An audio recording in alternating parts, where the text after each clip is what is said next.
The cabin air filter in 2014-2021 Dodge Durangos is located behind the glove box on the passenger side. Step 1. Ensure the vehicle is turned off. Step 2. Empty the glove box and release the stops to fully lower it. Step 3. Behind the glove box, you'll find a plastic panel secured by tabs or screws.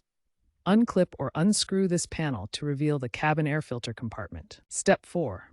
Slide the old filter out horizontally, noting the direction of the airflow arrow printed on the filter.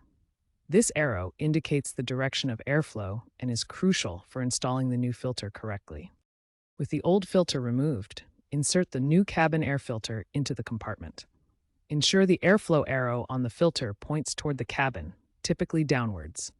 Incorrect installation can reduce AC efficiency, so double-check the arrow direction. Once the new filter is in place, reattach the plastic access panel, securing it with the clips or screws you removed earlier. Finally, reassemble the glove box, ensuring the stops are correctly positioned. This entire process should take approximately 10 to 15 minutes and requires no special tools, though gloves are recommended to keep your hands clean.